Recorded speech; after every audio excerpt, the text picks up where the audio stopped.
Imagine this, a force so subtle yet so powerful that it shapes your thoughts, distorts your desires, hijacks your ambitions, and commands your attention without you even realizing it. A force that masquerades as pleasure, but enslaves your will. A force that has toppled empires, destroyed great men, and left countless lives in quiet ruin. But what if overcoming this force is not just possible? What if it is the single most liberating act a human being can perform? Ponder this deeply. Whoever overcomes lust, overcomes the world.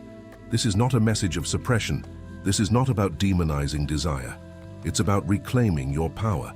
It's about freeing yourself from the illusions that lust weaves into the fabric of your thoughts, your choices, your very identity. Lust is not just about sexuality.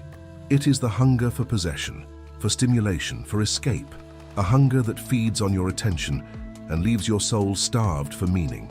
In this journey, we're going to unfold truths that have echoed through the minds of sages, philosophers, and psychologists across the ages. From Plato to Carl Jung, from ancient Stoics to modern thinkers, the warning has been clear. When desire rules the mind, reason becomes its servant, and the self becomes its prisoner. But here's the promise. By the end of this exploration, you will have not only insight, but the beginning of mastery. And the final revelation we'll arrive at, the last and most powerful truth, may just change the way you see your inner world forever. Think about the times lust disguised itself as love, when it made promises of happiness, only to leave behind emptiness. How often has lust whispered to you that satisfaction lies just beyond one more click, one more conquest, one more indulgence? And how often have you found, instead of fulfillment, a deeper hunger? Sigmund Freud, the father of psychoanalysis, argued that human behavior is largely driven by unconscious desires, primarily of a sexual nature. He believed repression of these desires leads to neurosis. But Carl Jung, Freud's protege turned critic, saw a deeper path. He taught that by confronting and integrating these primal urges, by bringing them into consciousness and transmuting them, we don't repress them, we evolve. This is the essence of self-mastery, not denial, but transformation. Jung referred to this as the process of individuation, becoming who you truly are by facing your shadows and integrating them. Lust is one such shadow. When unconscious, it controls us. When brought to the light, it becomes fuel for growth, creativity, and even transcendence. Have you ever wondered why so many spiritual traditions speak of chastity, self-discipline, or celibacy, not as rules to oppress, but as pathways to clarity and power? In Hindu philosophy, the concept of brahmacharya speaks of preserving one's vital energy, not wasting it through compulsive indulgence. In Christian mysticism, the saints saw lust as a veil over the soul's eye. In Buddhism, craving is seen as the root of suffering. Again and again across cultures, the message is echoed. There is freedom beyond desire. But to overcome lust is not simply to resist it. It is to understand it, to sit with it, to observe its movements in the mind. Where does it arise from? What pain or void is it trying to soothe? Is it really about pleasure, or is it a mask for something deeper? Fear, loneliness, inadequacy. When we look closely, we see that lust often emerges not from abundance, but from lack. Not from love, but from longing. And it promises connection, but delivers isolation. This is why modern life, flooded with hypersexualized imagery and instant gratification, breeds not freedom, but addiction. The algorithms know what you're drawn to. They feed your compulsions, not your curiosity. They keep your nervous system on high alert, constantly seeking, swiping, scrolling, but never arriving. This is not pleasure. This is captivity. And yet most people never stop to ask, what would my life feel like if I were no longer ruled by this? Pause now and ask yourself, what decisions have I made or avoided because of lust? What relationships have I entered, stayed in, or ruined because of it? How much of my mental energy is consumed by chasing illusions? These are not easy questions, but they are the doorway to liberation. Think of Marcus Aurelius, the great Stoic emperor, who wrote in his journal Meditations that you have power over your mind, not outside events. Realize this, and you will find strength. The Stoics taught that freedom does not come from indulging every impulse, but from mastering them. And mastery begins with awareness. So what is lust, truly? It is not just a biological impulse, it is a psychological construct. It is how you relate to the idea of pleasure, the promise of escape, the illusion of wholeness through external stimulation. Lust makes you believe that satisfaction is out there, always just out of reach. But here's the shift. When you realize that nothing external can complete you, you reclaim your power. When you understand that your craving is not for a body, an image, or a thrill, but for connection, meaning, transcendence, you begin to wake up. And once you begin to wake up, the world no longer controls you. Because the world runs on lust, consumerism feeds it, marketing exploits it, social media magnifies it. Lust keeps the machine going and keeps you distracted from what truly matters: your purpose, your peace, your presence. You were not born to chase shadows. You were born to become light. And if you still think this is merely about physical desire, think again. Lust is a mirror reflecting how we relate to all things, to power, status, approval, novelty. It is the constant craving for more, the dissatisfaction with now, the hunger that never ends. To overcome lust, then, is to reclaim the present moment. It is to silence the craving and listen to the soul. What would your life look like if you were no longer seduced by every passing desire? How much energy would you free up? What clarity would you gain? What kind of person would you become?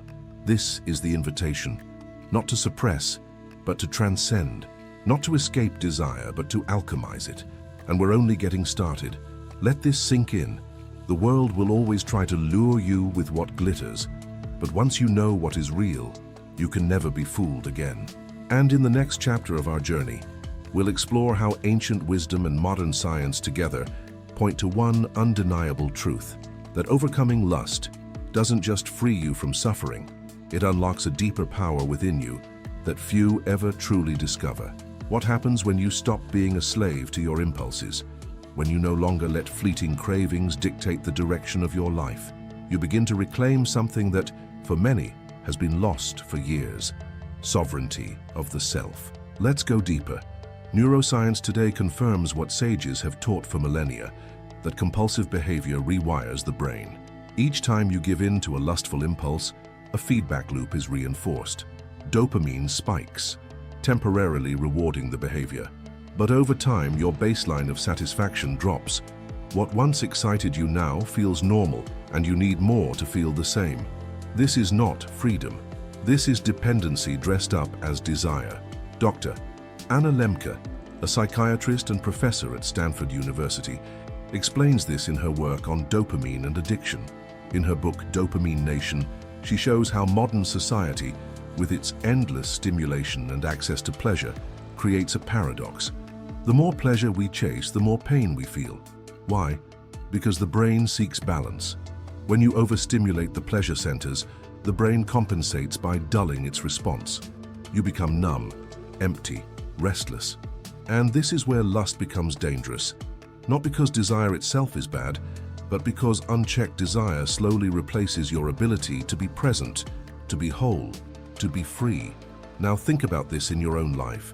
How often have you reached for something, a screen, a fantasy, a person, not out of joy but out of discomfort? How often has lust become an escape hatch from boredom, from anxiety, from your own silence? Carl Jung once said, "Until you make the unconscious conscious, it will direct your life and you will call it fate." Lust, when left unconscious, becomes a silent puppeteer. You think you're making choices, but you're reacting to impulses. You believe you're in control, but your cravings have the wheel. To overcome lust is to take the wheel back. This is not a path of shame. This is a path of strength, and it begins by learning to sit with discomfort, to observe your desire without being consumed by it. Viktor Frankl, a survivor of the Holocaust and a brilliant psychiatrist, taught that between stimulus and response, there is a space, and in that space lies our power to choose. Lust removes that space. So it rushes you into reaction, but awareness restores it. So when the craving comes, and it will come, try this. Don't act on it immediately. Pause, breathe. Ask yourself, what am I truly longing for right now? What feeling am I trying to escape? Is this desire authentic, or is it a symptom of something deeper? These questions are not meant to stop desire. They are meant to purify it, because desire, in its purest form, is sacred. It drives growth, love, connection, creation. But when hijacked by lust, it becomes distorted. It narrows your vision. It robs you of your center, and it makes you forget your mission. The ancient Greeks had a word for this distortion, akrasia. It means acting against your better judgment through weakness of will. Socrates puzzled over it. Aristotle tried to explain it, but all agreed. The true measure of a human being is found in how they govern themselves when faced with temptation.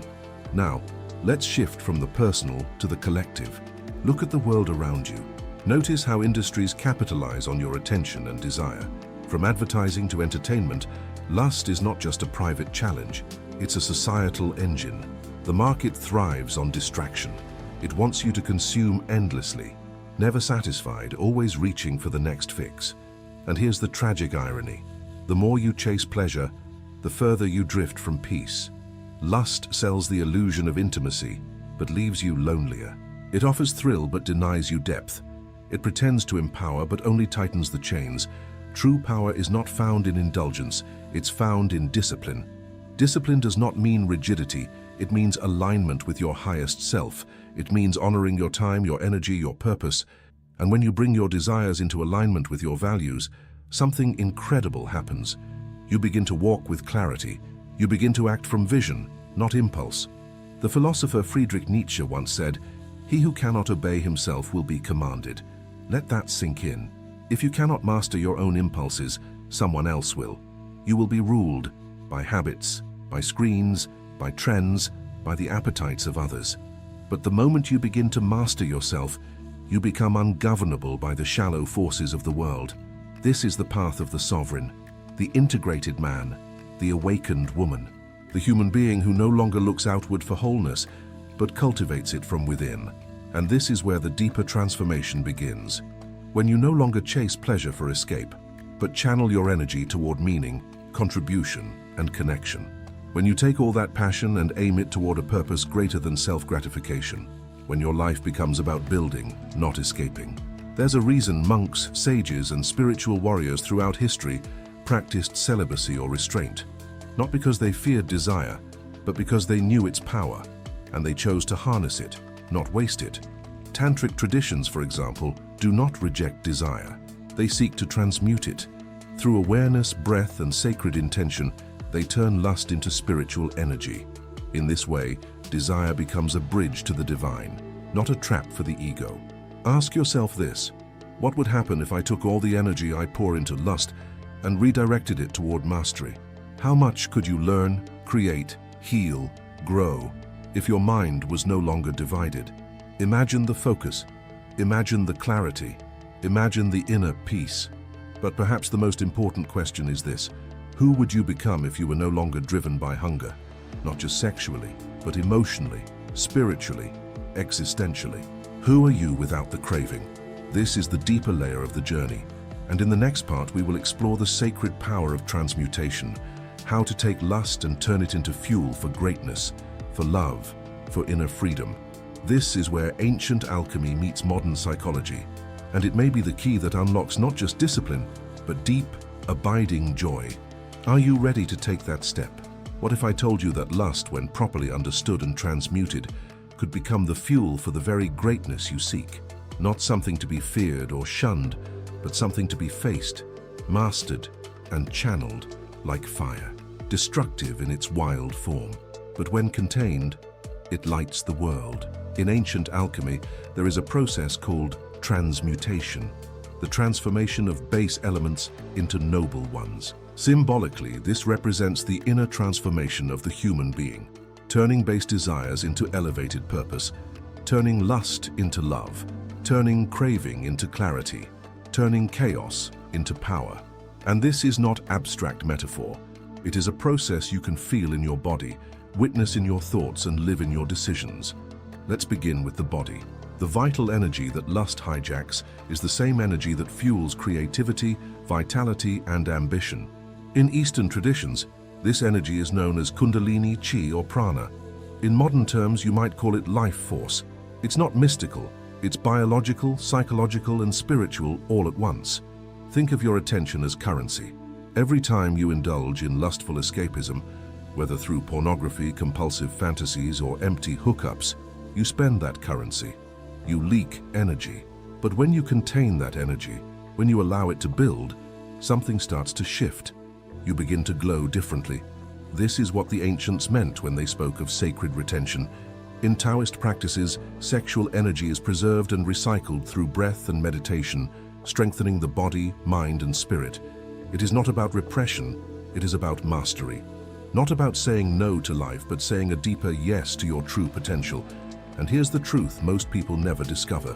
When you stop scattering your energy, you begin to concentrate it. And concentrated energy becomes power, creative power, intellectual power, spiritual power. Why do you think so many great artists, inventors, and thinkers have spoken of discipline and purity in their most prolific seasons? They weren't denying life, they were aligning with it. They were choosing depth over distraction. Leonardo da Vinci, who was known for his intense focus and creative genius, is believed to have practiced celibacy, not because he lacked desire, but because he refused to be enslaved by it. Nikola Tesla once said, "I do not think you can name many great inventions that have been made by married men." Though controversial, his statement hints at something deeper, that solitude and self-mastery often open gates to insight that lust and attachment can obscure. Now consider your own potential. What would your days look like if you woke up without the fog of regret or compulsive cravings? What would you create if your mind was clear and your energy aligned? What kind of relationships would you attract? Not out of need, but from overflow, because that's what happens when lust transforms into love. Not romantic love, but love of truth, love of beauty, love of purpose. Let's return to Carl Jung. He believed that the energy of the libido, which he defined far beyond sexual desire, is the fuel of the psyche, and when not allowed to mature, it becomes neurosis. But when integrated, it becomes transformation. This is what the path of individuation demands, to take every fragmented, compulsive part of yourself and bring it into harmony. Lust, when left in the shadows, feeds shame and secrecy, but when acknowledged, owned, and redirected, it becomes the rocket fuel of evolution. Let's be clear, this path is not easy. It demands vigilance, honesty, and patience, but the rewards are extraordinary. Because the moment you start living from intention rather than impulse, the architecture of your life begins to change. You become magnetic, grounded, unshakable. You stop chasing pleasure and start creating meaning. But there's more, much more. Let's talk about what it means to love in the absence of lust. To connect with another human being not out of possession or projection, but out of genuine presence. You see, lust is often confused with intimacy, but they are not the same. Lust seeks to take. Intimacy seeks to understand. Lust consumes the image of the other. Intimacy embraces the soul of the other. When you overcome lust, you don't stop desiring. You start desiring rightly. You begin to see others not as objects, but as mirrors. Not as commodities, but as companions. Not as fantasies, but as beings. This changes everything, from your friendships to your romantic connections to your place in the world. Because now, you're no longer ruled by hunger. You are moved by purpose. This is what the mystics called agape, a love that transcends the physical and touches the eternal. St. Augustine once wrestled deeply with lust, confessing his struggle in the Confessions. But in his journey toward God, he discovered that true satisfaction does not lie in the gratification of the senses, but in the anchoring of the soul. He wrote, "You have made us for yourself, O Lord, and our heart is restless until it rests in you." That restlessness, the same one that drives people toward lust, is not wrong. It is a signal, a longing for the infinite dressed in the garments of the temporary. It is the soul's cry to come home. Overcoming lust is not about becoming less human. It is about becoming fully human. It is about rising from compulsion into clarity, from craving into communion, from reaction into revelation. And this is the mystery we will explore in the final and most powerful part of this journey, the highest transmutation of all, turning lust not only into power or presence, but into transcendence. We will speak of desire as a spiritual path, of the hidden teachings of sacred sexuality, of the final key that unshackles the soul from bondage and opens the gate to true inner freedom. Because the one who overcomes lust doesn't just overcome temptation, he overcomes illusion, he overcomes distraction, He overcomes the very machinery that binds humanity to suffering. He, or she, overcomes the world. Are you ready to receive the final revelation? The one who overcomes lust overcomes the world. But what does that truly mean? To overcome the world is not to reject it. It is to no longer be ruled by it. It is to walk through its illusions without being deceived. It is to hold desire without being possessed by it. It is to see clearly where others are blinded by appetite. And here lies the final and most powerful revelation. Lust, in its most seductive form, is not about sex. It is about escape. It is the refusal to be present with what is. And that, more than anything, is what chains us to suffering. Because everything you chase, every image, every fantasy, every quick fix, is not actually about the thing itself. It is about your attempt to bypass the pain of being here now with yourself. The monk Thich Nhat Hanh once said, "The present moment is filled with joy and happiness. If you are attentive, you will see it." But lust removes that attentiveness. It takes you out of the now and traps you in the not yet, always seeking, never arriving, always consuming, never content. So the true battle is not against desire, but against unconsciousness. And that is why overcoming lust is not just moral advice, it is spiritual liberation. Because to master lust is to reclaim your presence. It is to feel every sensation without being dominated by it, to experience longing without losing your center, to stand in the fire of temptation without being burned. In the great spiritual traditions, from Zen Buddhism to Christian mysticism, we find this same teaching again and again. The path to freedom lies not in indulgence, nor in repression, but in awareness. And awareness transforms everything. When you become aware of your desire, you can investigate it. You can ask, what am I truly hungry for? What wound is this urge trying to soothe? What truth am I avoiding? And in that honest inquiry, something extraordinary happens. You begin to see that your desires are not your enemy. They are your teachers. They show you where you are divided. They show you what you fear. They show you what you have yet to love in yourself. And that is the key, because the final stage of this journey, the highest transmutation, is love. Not romantic love, not the love of possession or attachment, but the love that holds all parts of yourself in compassion, even the ones that feel unworthy, ashamed, addicted, especially those. Because healing does not come through shame. It comes through seeing, fully, clearly, tenderly, and choosing to stay with your discomfort, to stay with your emptiness, to stay with your humanity. And from that place of radical presence, something begins to shift. Lust dissolves, not because you fought it, but because you outgrew it. Like a child who no longer needs a toy, you begin to realize that the thrill was never the thing you wanted. You wanted to feel alive. You wanted to feel whole. You wanted to feel love. And now, you no longer seek it in images or illusions. You find it in the stillness of your own being. You find it in the silence between breaths. You find it in the way your heart softens when you stop running. This is the ultimate overcoming. Because the world, poor in all its distractions, seductions, and false promises, no longer has power over you. You are no longer chasing ghosts. You are no longer craving things that break you. You are no longer trying to escape yourself.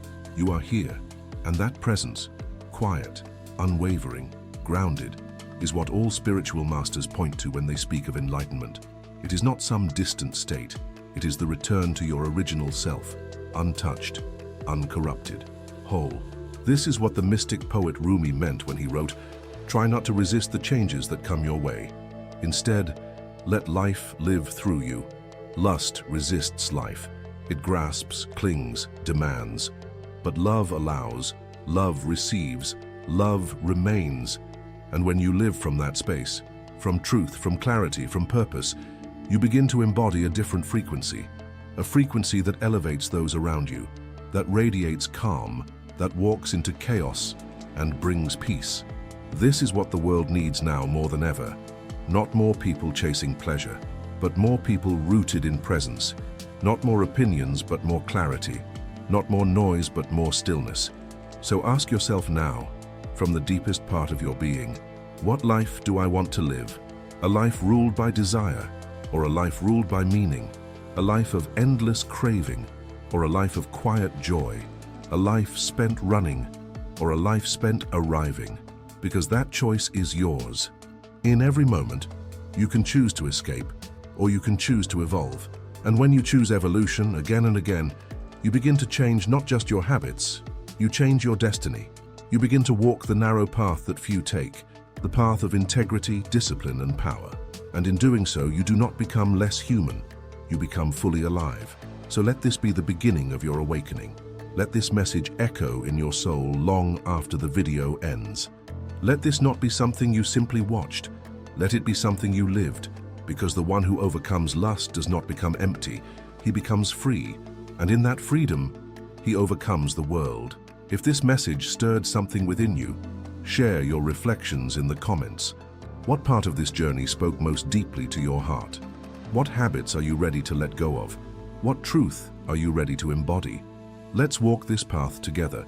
Your evolution begins now. Thanks for looking.